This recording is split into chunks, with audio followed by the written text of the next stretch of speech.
Meski pemerintah resmi tidak memberangkatkan jemaah haji tahun ini, masih ada yang mempertanyakan keputusan itu. Mengapa? Saya bahas bersama Wakil Ketua MPR Fraksi PKB, Jazilul Fawait, dan anggota Komisi 8 DPR Fraksi PKS, Buhori Yusuf. Pak Jazilul, Pak Buhori, Assalamualaikum warahmatullahi wabarakatuh. Waalaikumsalam warahmatullahi wabarakatuh, Pak Riko. Pak Jazilul, sehat Alhamdulillah. Bapak-bapak sehat ya? Ya, Alhamdulillah. Saya izin ke Pak Buhori dulu. Pak Buhori, soal haji ini apa yang masih mengganjal dari PKS? Detailnya apa?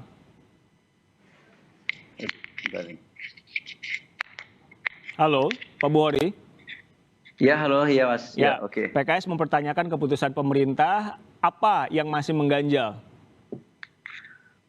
Assalamualaikum warahmatullahi wabarakatuh. Selamat sore, salam sejahtera bagi kita semuanya. Assalamualaikum Pak Ustadz Jazilul Fawait. Waalaikumsalam.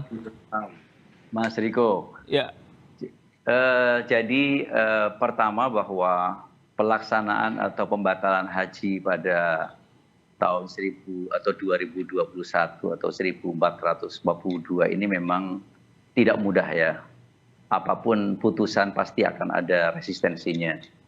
Tetapi yang perlu kita runut adalah pertama bahwa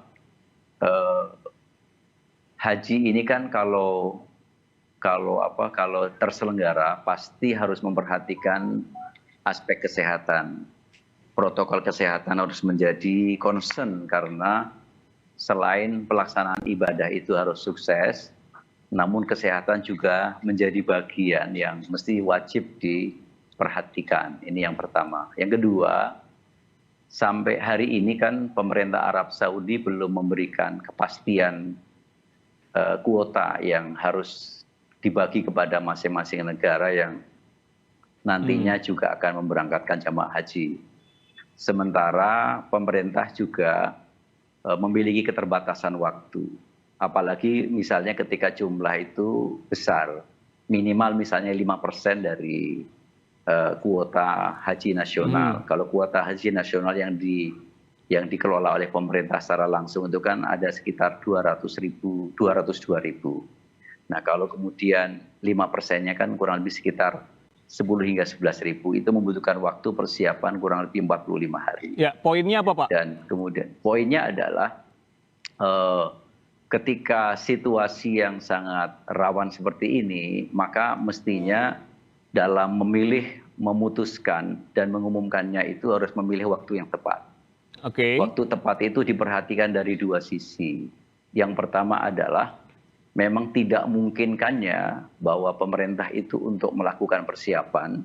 Dan yang kedua, bahwa upaya-upaya kita, khususnya upaya diplomasi kita ini sudah harus dilakukan secara maksimal. Jangan sampai masyarakat itu masih belum melihat adanya effort yang maksimal dari pemerintah. Oke, jadi poinnya, sorry saya potong biar durasinya ketat. Jadi maksud Bapak poinnya adalah usahanya belum maksimal, itu kan ya poinnya? Iya, jadi di bagian mana? Lobby tingkat tinggi antar kepala negara itu penting.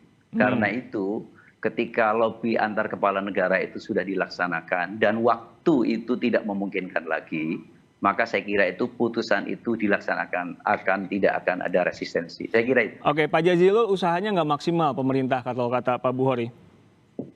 Ya, terima kasih Mas Riko. Memang semuanya harus bekerja maksimal, termasuk Pak Ustadz Buhori karena beliau kan di Komisi 8. Dan biasanya pada bulan-bulan ini kalau kuota haji atau jamaah haji itu dibuka sudah mulai sibuk. Diatur karena kita punya jamaah haji yang besar. Jadi kalau bulan ini saja belum kelihatan itu tidak mungkin dilaksanakan kalau kuotanya sama. Nah, tetapi begini, tahun 2019 saya pimpinan MPR bersama Pak Ida Nur Wahid juga bertemu langsung dengan Raja Saudi untuk meminta kuota, membantu pemerintah Indonesia agar menaikkan kuota. Tetapi pada tahun 2020 ini ada COVID-19. Sehingga tahun kemarin tidak ada ibadah haji. Jadi yang memutuskan ada tidak ibadah haji itu pemerintahan Arab Saudi. Karena ada COVID-19. Jadi ibadah haji itu wajib, negara tidak boleh menghalang-halangi. Tetapi konstitusi juga memberikan tugas kepada negara agar menjaga, melindungi keselamatan seluruh warga negara. Jadi lo sholat itu wajib, tetapi sekarang nggak boleh empet-empetan. Karena apa? Karena protokol kesehatan. Jadi saya setuju dengan Pak Ustadz Buhori bahwa memang pemerintah kita semua harus berikhtiar bagaimana haji itu bisa terselenggara dan Indonesia Kalau tadi Pak Buhori sih poinnya, ini usahanya belum maksimal nih, kok udah dibatalin aja. Tanggapan Anda? Ya, ini usahanya hubungannya dengan COVID. Emang Pak Buhori bisa menghilangkan COVID-19? Jadi ini hubungannya dengan kesehatan yang ada di Arab Saudi dan penyelenggaraan haji, kesiapan Kementerian Agama. Jadi kalau soal kuota, itu kita sudah memperjuangkan kuotanya. Dan hari ini memang Arab Saudi belum memutuskan kuota, kita tahu. Tapi kita bisa menghitung jumlah atau persiapan waktu, kecukupan waktu, maka pemerintah mengumumkan dari awal untuk keselamatan jiwa diputuskan, bukan tidak diplomasi. Ini COVID nggak bisa didiplomasi, malah tambah variannya. Nah itu yang menjadi varian utamanya, bukan variabel diplomasi, tapi variabel kesiapan negara Arab Saudi dan kesiapan Kementerian Agama dan penyelenggara haji. Juga ada hubungannya dengan, dan itu masalahnya ada di COVID-19. Kalau kuota kita bertambah terus kok. Ya, cuma masalahnya ada keselamatan. Pak Buhori, kan ada surat juga dari Dubes di Arab Saudi yang bilang bahwa ini memang belum ada kuotanya. Ada 11 negara memang, tapi bukan buat haji. Dan Anda di Komisi 8 juga kan sempat rapat tertutup dengan pemerintah. Itu gimana? Apa yang terjadi sampai akhirnya Anda PKS harus mengatakan bahwa ini harusnya masih bisa diusahakan? Jadi begini, ada dua poin yang sebenarnya perlu menjadi concern bersama. Untuk kemudian mengambil timing yang tepat itu menjadi penting. Karena apa? Karena dua hal itu adalah, pertama, diplomasi antar kepala negara ini penting. Haji tidak hanya urusan antar G2G, ini antar negara dengan negara. Karena itu kepala negara ini harus mengambil alih, harus juga kemudian bisa memberikan sebuah satu fakta, rakyat melihat kita serius gitu. Jadi kalau misalnya proposal yang disampaikan oleh Kementerian Agama dalam meminta waktu 45 hari untuk persiapan itu, ketika kuotanya 5% dari 202.000. Nah, sementara kuota yang sebenarnya akan diberikan atau kuota besar yang akan di Arab Saudi kan cuma 45.000 untuk seluruh dunia. Karena ada 65.000 yang diperkirakan akan haji, 15.000 berasal dari dalam Saudi, yang 45.000 dibagi ke seluruh mancanegara, dan kalau dikonversi dengan jatah kita 0,1%, ya paling maksimal 3.300. Artinya kalau 3.300 jemaah haji, itu mestinya tidak perlu membutuhkan persiapan 45 hari. Nah, ketika diumumkan pada tanggal 3 atau tanggal 4, itu kita masih punya waktu hampir 40 hari. Jadi 40 hari, jadi mestinya ini memberikan menjadi pertimbangan sangat penting. Nah, karena itu kalau kita lihat misalnya negara tetangga, kepala negara ketemu dengan kepala negara. Dalam hal ketika misalnya terakhir dalam situasi COVID itu tidak memungkinkan, saya kira saat itu diputuskan pasti tidak akan ada resistensi. Tetapi ketika ada peluang yang kemudian masyarakat itu menafsirkan, disinilah sebenarnya persoalannya. Nah, itulah yang kemudian menjadi concern kita yang pertama. Yang keduanya nanti usai jeda ya Pak ya, karena ada faktor keselamatan juga, walaupun 3.000 dikirimkan, tapi kan mesti dipikirin juga tuh gimana nanti 3.000 orang itu di sana. Kami akan lanjutkan perbincangan ini usai jeda. Ada juga informasi mengenai pemerintah yang menegaskan pengelolaan dana haji dipastikan aman pasca pembatalan pemberangkatan haji tahun ini. Tetap di Kompas Petang. Sementara itu ada informasi pemerintah menegaskan pengelolaan dana haji dipastikan aman. Menko PMK Muhadjir Effendi sekaligus menjawab pertanyaan masyarakat soal dana haji 150 triliun rupiah pasca pemerintah memutuskan tidak memberangkatkan jemaah haji tahun ini. Yang disebutnya banyak informasi tidak benar. Banyak kabar tidak benar soal dana haji 150 triliun rupiah yang telah disetorkan, misalnya digunakan untuk infrastruktur. Menko PMK yang hadir di kantor Badan Pengelola Keuangan Haji BPKH memastikan dana masyarakat aman. BPKH adalah badan independen yang tidak bisa dicampuri siapapun. Menko Muhajir meminta masyarakat mengerti atas keputusan pemerintah yang tidak memberangkatkan haji demi kesehatan dan keselamatan bersama. Bisa kita pastikan bahwa pengelolaan dana haji dilaksanakan dengan sangat profesional dan prudent dan semuanya aman. Jadi kalau ada berita-berita hoax tentang dana haji itu sama sekali tidak benar.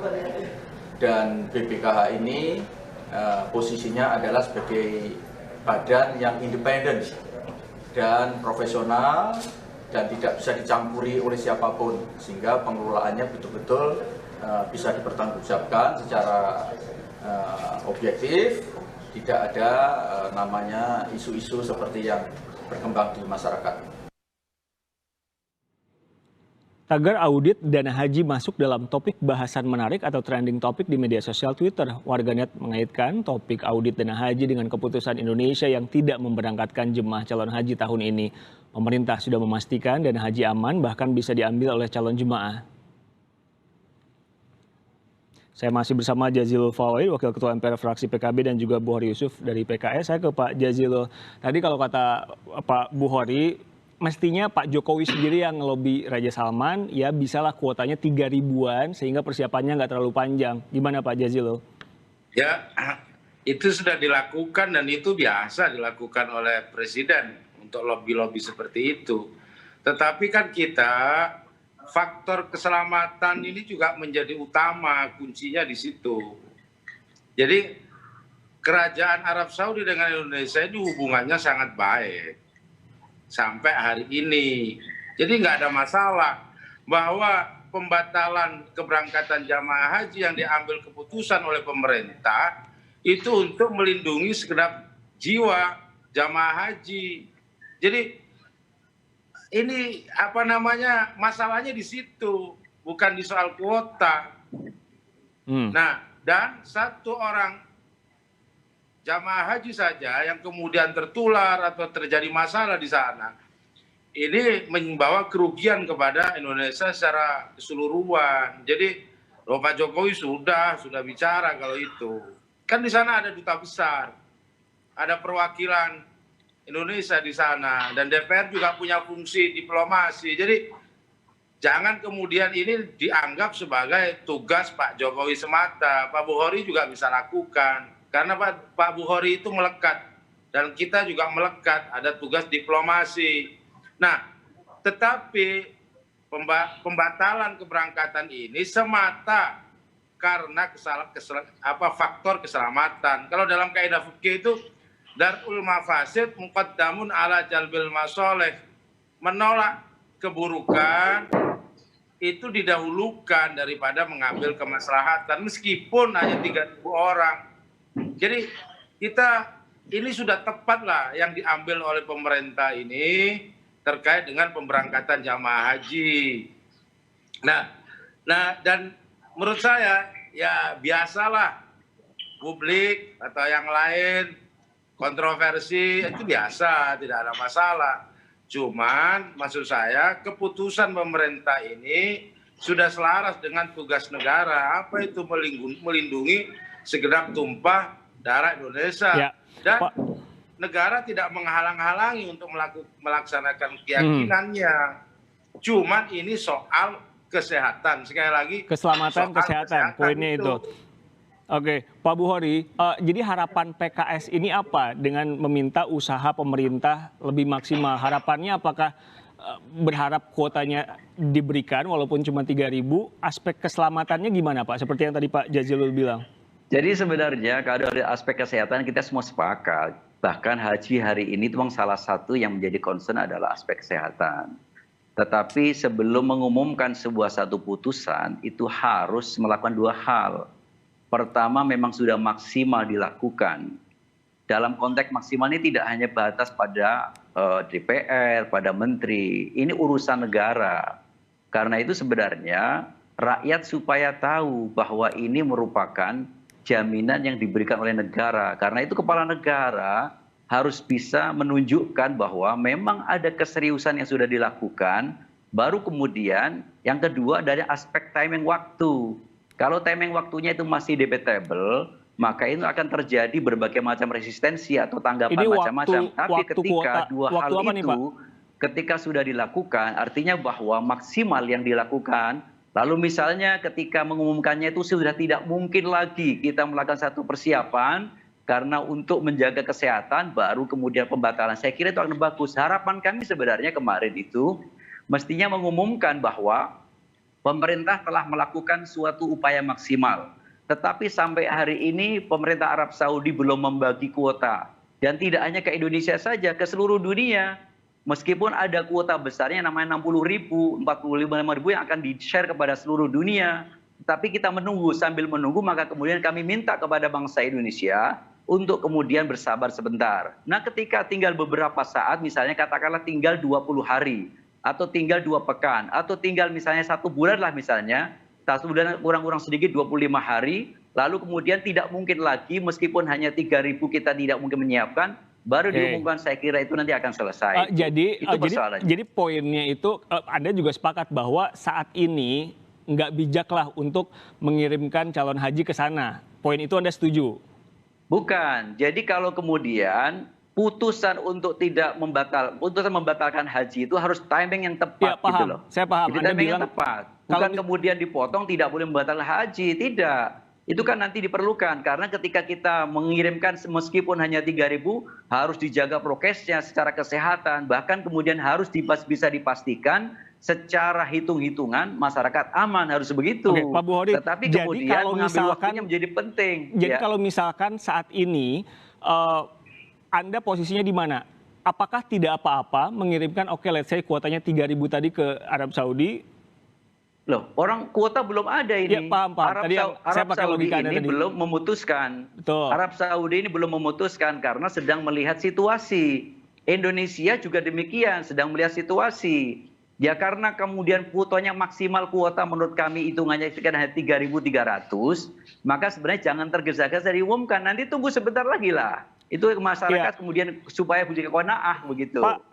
Pak Buhori, tapi pemerintah Arab Saudi sudah bilang bahwa memang kuotanya belum ada yang belum boleh melakukan ibadah haji ke sana. Pak Jazilul, tanggapan Anda soal yang tadi Pak Buhori katakan? Kuota Arab Saudi itu sudah menetapkan ada 60.000 kuota seluruh dunia, tetapi 15.000 itu untuk di dalam negeri, 45.000 itu akan di-share kepada seluruh dunia. Tetapi yang di-share ini belum dialokasikan ke berbagai macam negara, termasuk Indonesia juga belum. Gitu Pak Jazilul.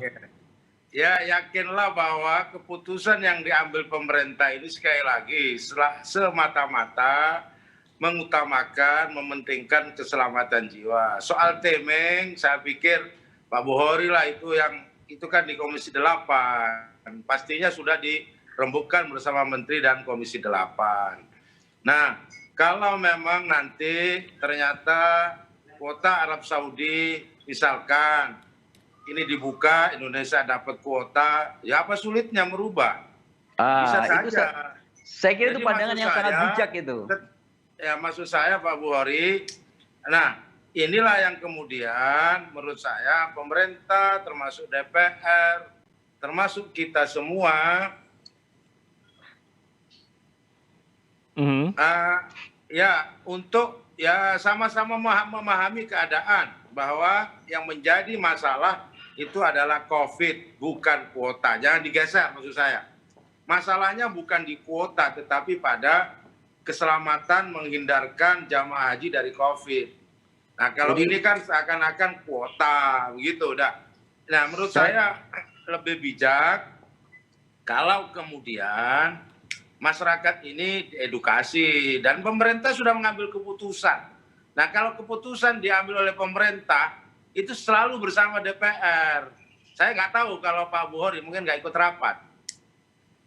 Saya ketika rapat tertutup keputusan itu bersama DPR dan itu memang begitu biasanya. Jadi sejak Jadi- awal yang kita Pak Jazilul, sejak awal kami tidak pernah mempersoalkan masalah kuota. Karena memang kita tahu bahwa kuota sampai hari ini belum didistribusikan oleh Arab Saudi. Berapa jumlah catatannya Nah, Indonesia yang atau negara disoal yang lain? apanya yang disoal? Ya. Kenapa? Yang disoal apanya?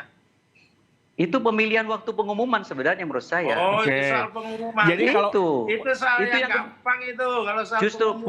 bukan soal gampang, ini persoalan psikologi masyarakat.